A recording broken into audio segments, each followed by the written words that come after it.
ఇప్పుడు ఎట్లుందంటే కాంగ్రెస్ ప్రభుత్వం వచ్చిన తర్వాత ఎక్కువగా మాట్లాడేటువంటి, ఎక్కువగా సమాజంలో ప్రభావితం చేసేటువంటి మేధావులను సోల్డ్ ఔట్ అయిపోయినారు అనేసి ఒక గ్రౌండ్ లెవెల్‌లో ఒక ఆరోపణలు వినపడుతున్నాయి.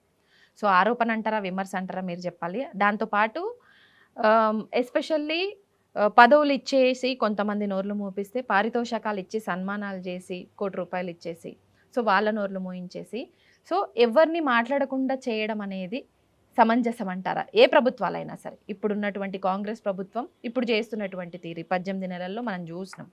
సంవత్సర కాలం పాటు సంవత్సరం అయింది అని సెలబ్రేషన్స్‌లో భాగంగా అనౌన్స్ చేయడం. నిన్న తెలంగాణ ఆవిర్భావ దినోత్సవం పురస్కరించుకొని వాళ్ళకి పారితోషకాలు ఇవ్వడం, సన్మానించడం, ఆత్మీయ సమ్మేళనం అనడం. సో, నిజంగా సోల్డ్ ఔట్ అయిన వాళ్ళు సైలెంట్‌గా ఉన్నప్పటికీ, సోల్డ్ ఔట్ కాని వాళ్ళు మాత్రమే మాట్లాడుతున్నారన్న విమర్శలు కూడా ఉన్నాయి. ఏం చెప్తారు సార్? అంటే ఇప్పుడు సమంజసమా అని అంటే ఎప్పుడూ సమంజసం కాదు. కానీ ప్రతి ప్రభుత్వం కొంతమందిని వాళ్ళ తరఫున ఉంచుకోవడానికి లేదా వాళ్ళ గొంతులు మోయించడానికి, వాళ్ళ స్వరాలు అణచడానికి ప్రయత్నం చేస్తాయి. అయితే 2-3 రకాలు ఉంటాయి ఇవి.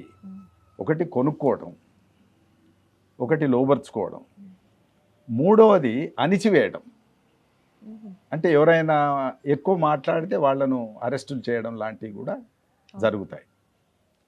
ఆ గొంతులు అణిచివేయడం అట్లాంటి గత ప్రభుత్వంలో జరిగినాయి. ఇది ఎవరు కాదనలేని సత్యం.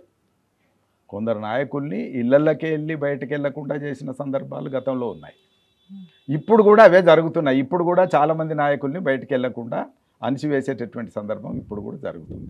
అట్లనే ఇప్పుడు కూడా పారితోషికాలు ఇచ్చి కావచ్చు, లేదా పదవులు ఇచ్చి కావచ్చు, లోబర్చుకున్నటువంటి సందర్భాలు కూడా కనబడుతున్నాయి. అయితే పారితోషకాలకు, పదవులకు, అణచివేతకు భిన్నంగా మాట్లాడినటువంటి వాళ్ళే మేధావులు అవుతారు.